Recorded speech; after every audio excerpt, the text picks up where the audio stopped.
Primeiro lugar, era moço. Tinha 22 anos. 23 para 24.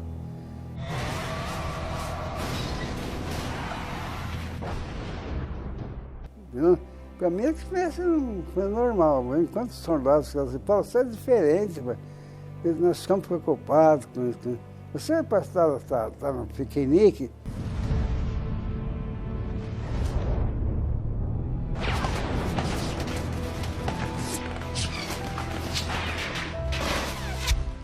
Eu não sei, eu não tenho medo.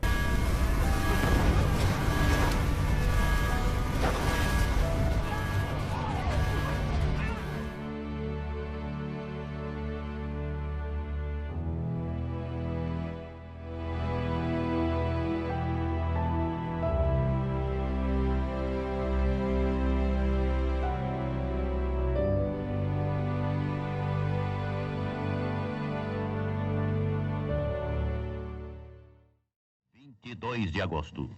O governo reconhece o estado de guerra entre o Brasil e as potências do eixo. A Força Aérea Brasileira patrulha o Atlântico Sul.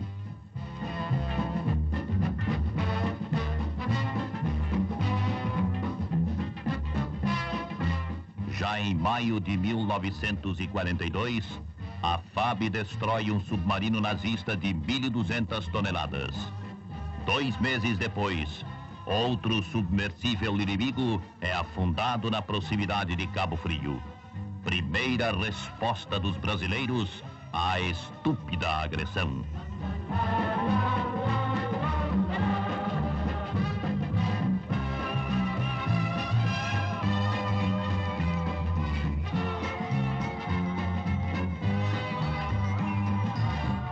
O governo brasileiro decide enviar à Itália um corpo expedicionário de 3 divisões. Na noite de 2 de julho de 1944, nós tomamos o subúrbio da Central do Brasil, nos fundos do quartel. Os vagões estavam sem luz, com as janelas pregadas. Nós atravessamos da Vila Militar até o cais do Porto, atravessamos sem luz no subúrbio e com as janelas pregadas.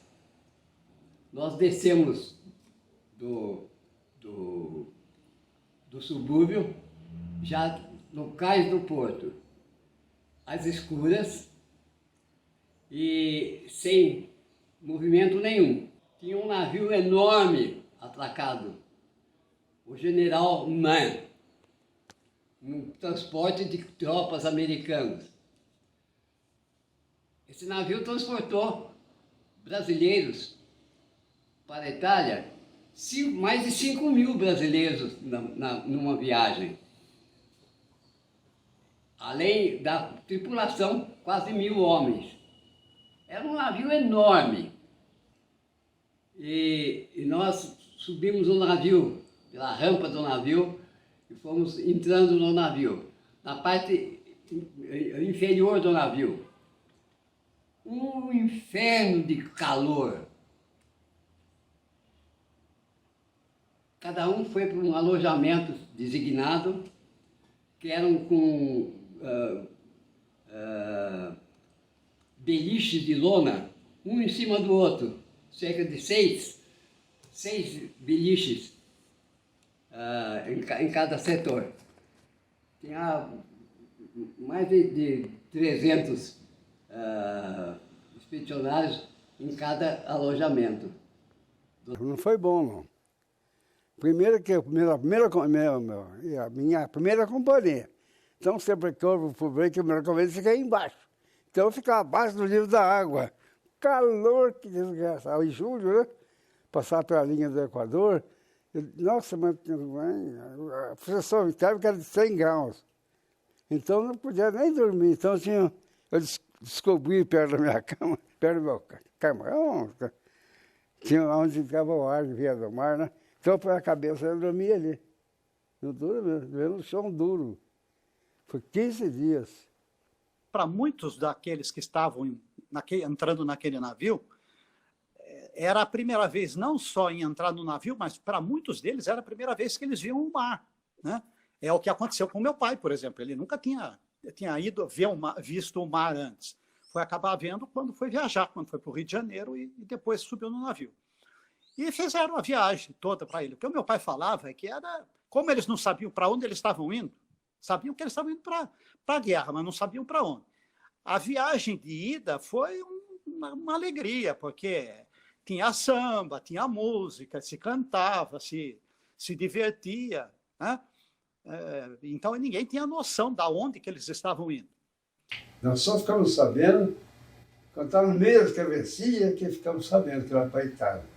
Ele chegou, ele não gostava muito de fazer comentários a respeito do que ele passou durante esse período da guerra, mas alguma coisa sempre escapava, alguma conversa sempre ocorreu entre ele e os outros companheiros, depois de tudo terminado, né?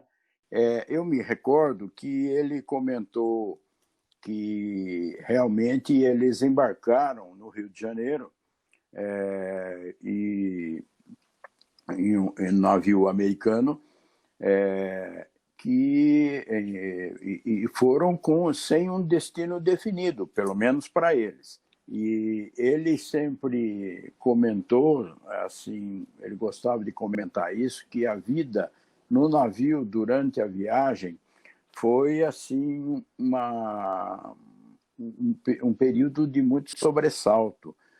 Ele ficou alojado a vamos dizer assim, uns 4 andares abaixo do nível da água. Então ele dizia que olhava a escotilha e não enxergava nada, né? Enxergava só a escuridão do oceano.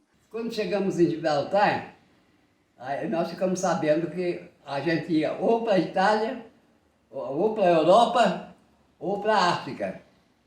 Porque é um dos dois lados que o navio ia. E o navio foi para o lado da Europa. Depois de atravessar o Atlântico minado de explosivos poderosos e submarinos de tocaia, o navio transporte entra com os pracinhas do Brasil na Baía de Nápoles.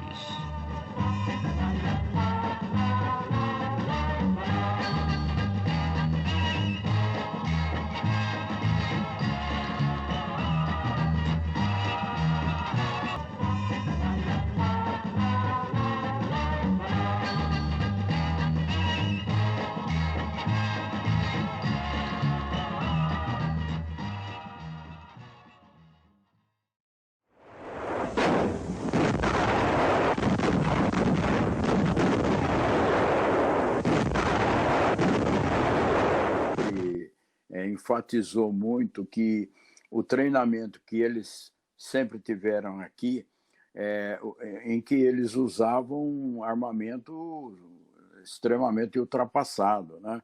Eles utilizavam armamentos da época da Primeira Guerra Mundial. Quer dizer, quando chega para a Itália, aqui é o mesmo fuzil para fazer treinamento, é um fuzil velho, Springfield. Então fazia treinamento com ele. Quando chegou embarcado da Itália, não, aí foi armamento americano. É o fuzil americano com a caixa de caixada embaixo, de 15 tiros, tudo moderno, né? E ali eles começaram treinamento. Foi quando eles, pela primeira vez, viram o fuzil automático que os americanos usavam, foram treinar a usar esse novo armamento, porque aqui no Brasil eles usavam um fuzil que era da Primeira Guerra Mundial ainda. Então começaram a fazer esse tipo de treinamento lá e se adaptando com a alimentação, que era a comida americana, totalmente diferente da comida dos brasileiros, né? A comida lá é horrível. É horrível. A comida... Quando estava fora do mundo, fora do fronte, aí tinha a cozinha, vinha boa, a comida bem boa. Mas quando estava no fronte, aí a comida americana vinha em latinhas. Horrível. tinha tarde de beans, feijão, nossa senhora, macarrão, tudo assim. Aí um porcaria, mas antes do começo não morria de fome. Como eles se vincularam ao 5º Exército Americano, o que eles recebiam eram as rações enlatadas que o Exército Americano recebia. Então, havia essa... Não que eles não tivessem comida, eles tinham, mas era uma comida que eles não estavam adaptados. Inclusive, há uma situação que ele sempre comentou, que que marcou muito a vida dele lá, era a preocupação com os italianos. Então, o que ocorria? Eles recebiam comida, mas os italianos estavam passando fome, morrendo de fome.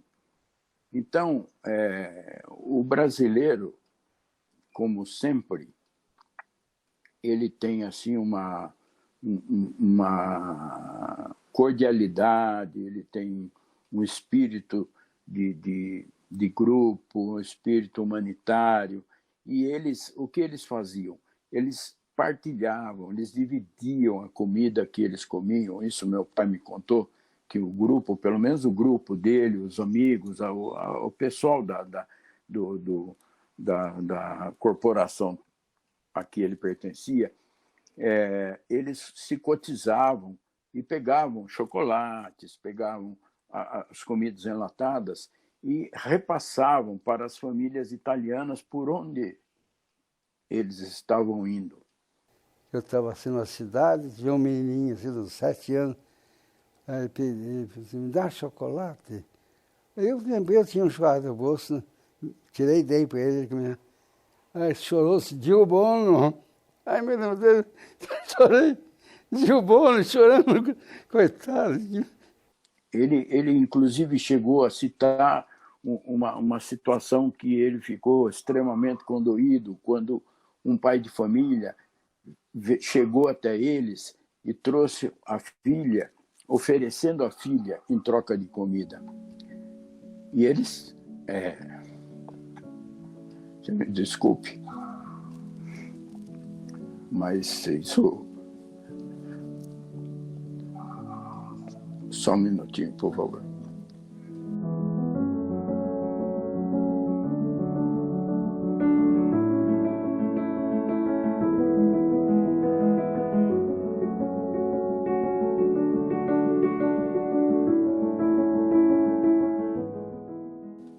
E acho que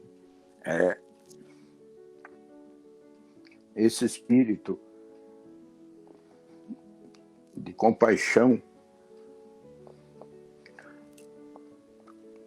com o povo italiano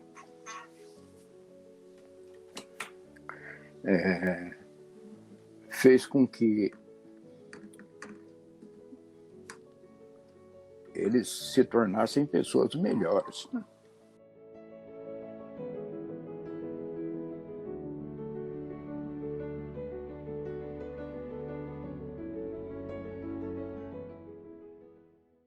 Bom, o frio é terrível. Quando nós estávamos no norte da Itália, ficamos lá 6 meses, debaixo de uma montanha, chamada São Prestaço, em cima dos alemães, nós aquele lugar. Então ficamos 3 meses lá com a neve, caindo neve dia e noite, a 26 graus abaixo de zero. Aí ficamos 3 meses sem tomar banho, sem lavar o rosto, sem nada. Você podia te lavar, congelava. Entendeu? Urinar não lava na calça, não. Esquentar. E o inverno lá não é a mesma coisa que aqui, né? Pegamos 20 graus abaixo de zero. Andar normal não podia. Tinha que enfiar o pé, tirar para pôr o outro. Então, tudo isso para nós foi diferente. Depois, quando começou o frio, que essa botinha aqui, de pano, não fazia absolutamente nada, tá? O exército americano, quando começou a nevar, o exército americano deu para eles uma bota de couro, tá? mas que também era couro e não esquentava muito. Então, o que os brasileiros faziam? Primeiro, eles colocavam duas meias de lã no pé, depois pegava um monte de capim, punha capim em volta do pé, pegava jornal, embrulhava o pé no jornal e enfiava dentro da bota, né? Ou seja, se ele ficasse com a bota molhada dentro de uma trincheira, no lugar úmido, dava tipo de uma frieira no pé, começava quase que gangrenar o pé da pessoa. E a pessoa acabava tendo que amputar o pé. Aí seu Bola, o Bola é um cara muito gozado, né? Contador de anedota, né? A gente chamava Bola porque era bem gozado, meu. Tinha, lá em Monte Catini, era o hospital dos feridos. Então, lá em Monte Catini, ia Bob Hope, Betty Hutton, todos os artistas famosos daquele tempo, iam dançar, outros cantar para os soldados feridos lá. Então, quando voltava alguém de lá e falava para o Bola, contava para o pessoal que tinha Betty Hutton, dançou perto dele, de calcinha só. Né? Então ele ficou assim, eu preciso queria abaixar o hospital, de qualquer jeito. Então, numa conversa com o italiano velho, das primeiras grandes guerras, começou com ele, o Bola contou que ia ao hospital, mas o tenente não deixava, porque não tinha nada, né? Então, eu vou contar então um negócio para você. Eu sou da Primeira Guerra. Eu também queria baixar o hospital. E eu também não conseguia, né? Aí eu fui na cozinha, arranjei um monte de sal grosso, enchi minha burguinha, é o sapato. E andei vários quilômetros. Quando eu voltei, meu pé inchou, ficou desse tamanho assim, eu baixei no hospital. Pronto. Eu vou lá, Ele pegou, pensou. Ele pediu para o Chicão um sal grosso. Então o Chico arrumou para ele 1 quilo de sal grosso, né? E nós encheu o butina dele, né? Então nós ficamos na barraca, tinha meia dúzia, assim, ficamos lá esperando a bola, sabe? Ele encheu, e saiu. Aí passava, ô Bola, esse aqui. Assim, não quero andar. Aí ele andou, aí voltou, né? Aí chegou na barraca, nós estávamos esperando ele chegar. Aí ele tirou o botinho, começou a espumar, o pé dele estava espumando, espuma, né? Até o calo que tinha sarou, o braço dele puxou. Já murchou e até o calo dele sarou.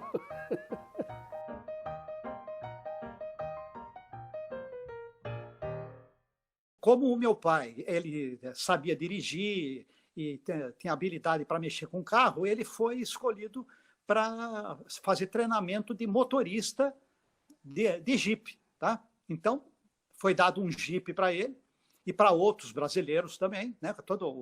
E uma coisa interessante, uma peculiaridade dos brasileiros na guerra, é que esses Jeeps que eles receberam, eles costumavam colocar nome no Jeep. Tá? No para-brisa do Jeep, assim, eles colocavam um nome. E o Jeep que o meu pai pegou, no para-brisa, ele colocou o nome da noiva dele, da namorada dele, minha mãe, e era escrito Iracema. No Jeep do meu pai tinha Iracema. Tinha um outro Jeep também que andava muito junto com ele, que chamava São Paulo da Garoa. Que São Paulo da Garoa era uma musiquinha antiga de 1930, 1940. Como ele era motorista de Jeep, a função dele era levar a comida, munição e outras coisas para a frente de batalha.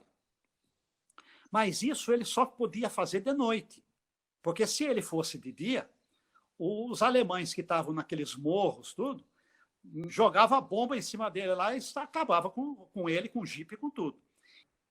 Ele tinha que dirigir o Jeep dele com farol apagado, não podia nem acender um cigarro, porque de longe o o inimigo enxergava a brasinha do cigarro e jogava bomba ou dava tiro em cima dele. Então, ele era obrigado a fazer tudo isso aí em completa escuridão. Em consequência disso, o meu pai, quando voltou da Itália, ele voltou com um trauma. Ele voltou com um trauma de escuro. Tanto que eu lembro que, desde que eu era pequeno, o meu pai, quando dormia, ele não dormia com todas as luzes apagadas. E uma noite, ele convidou aquele amigo dele, o brasileiro, o Francisco Salustiano, essa vez que o meu pai... E nessa noite, ele foi com o Chicão, fez a primeira viagem, voltou, depois de madrugada, ele foi de novo, entregou as coisas lá e voltou. Estava voltando, eram umas 4 horas da madrugada, escuridão total, né? E num trecho da estrada, veja que interessante, ele falou para o Chicão, Chicão, essa estrada que nós estamos, nesse ponto em que nós estamos, aqui do lado direito, do lado que você está, tem um precipício. Aqui do meu lado esquerdo é um barranco. Então, eu vou com o jipe bem encostado no barranco, tá? Para a gente evitar de a gente cair no precipício, porque se cair no precipício a gente morre, que é muito fundo esse negócio aí. E começou a ir para a direita. Só que o que aconteceu? Ele não prestou atenção que, como ele estava conversando com o Chicão, ele estava pensando que ele estava indo para aquele ponto que ele estava, onde o precipício era na direita. Mas, na verdade, ele estava voltando. Então, o que estava acontecendo? Na verdade, ele estava indo em direção ao precipício. Quando chegou num determinado ponto, o jipe saiu da estrada, embicou para cair no precipício, e tombou e ficou torto assim. Tá? O meu pai aqui embaixo na direção, o Chicão na parte de cima do jipe, e ele falou para ele, para o Chicão, Chicão, sai devagarinho para não balançar, vê se você me segura que eu vou sair daqui. E daí ele saiu, estava começando a amanhecer, nisso passou um grupo de soldados de patrulha. Quando viram eles lá, eles falaram, nós vamos pedir socorro para você. Então eles foram para frente, pediram para vir socorro, e veio lá um caminhãozinho, uma caminhonete, um jipão do exército, e eles amarraram as cordas no jipe do meu pai para tirar o jipe de lá.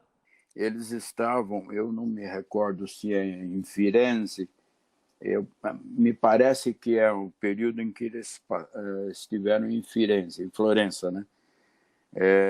Ele, na época, ele estava fazendo um ano de noivado, comemorando um ano de noivado. Evidente que ele lá e a mãe aqui, né? Porque antes de ir para a guerra, eles ficaram noivos. Então, entre um combate e outro, ele e o grupo, vários, ele não disse quantos, mas eu acredito que entre uns 10, 12 combatentes, resolveram fazer uma comemoração ao aniversário de noivado dele. E atravessaram um trecho da cidade para ir em busca de vinho, para fazer uma comemoração que valesse a pena, bebendo um vinho italiano. E não é que esse grupo todo se dirigiu em combate, mas se dirigiu a um determinado local onde eles sabiam, uma adega, onde havia vinho, foram lá, conseguiram vinho, voltaram todos sem sofrer nenhuma baixa, e até onde eles estavam acampados, e aí puderam fazer uma comemoração com relação a um ano de noivado do meu pai. É coisa de coisa que hoje a gente diria, coisa de moleque, né? Ter uma atitude dessa, quer dizer, eles tinham todos 20 e poucos anos, 21 anos, era tudo molecada mesmo. Então, arriscaram-se para tomar um vinho em comemoração ao ano de noivado do meu pai. A volta foi ótima. Você vê que Quando fui, quase morri não comia nada. Na volta, eu fui trabalhar na cozinha para comer mais. O enjoo é psíquico, entendeu? Não tinha nada. Comia feito um leão, né? Então, de sobremesa, comia 1 quilo de pêssego em calda. Quando terminou a guerra, o Getúlio, com medo das reações do exército contra o Estado ditatorial, desmobilizou a FEB logo em seguida, ainda quando nós estávamos na Itália. Quer dizer que nós fomos durante 3 meses da tropa de ocupação, nós fomos civis fantasiados de soldados. No trajeto do porto até a Vila Militar, nós fomos desfilando quilômetros e quilômetros, horas. Entendeu? A multidão acompanhando. Uma multidão mesmo, uma coisa impressionante. Nós quase não andávamos. A gente era carregado. Chegamos no quartel, estava uma montanha de saco, tudo rasgado. Saquearam tudo, deixaram limpo. Eu tenho a dizer para os jovens de hoje o seguinte: se eu tivesse que fazer a mesma coisa, eu faria tranquilamente, porque estaria servindo a minha pátria. Acontece que o Brasil esqueceu que nós existimos. Depois passou, né? Acabou. De vez em quando, a quem não se lembra e faz uma homenagem. Né? Mas tudo passa, né? Que o Brasil nunca mais participasse de um conflito armado. Nunca. A guerra não faz bem para ninguém. Ninguém ganha uma guerra. Essa é a grande realidade. A guerra, o vencedor da guerra é perdedor, porque ele não pode reaver as destruições que são feitas, ele não pode reaver as perdas de vida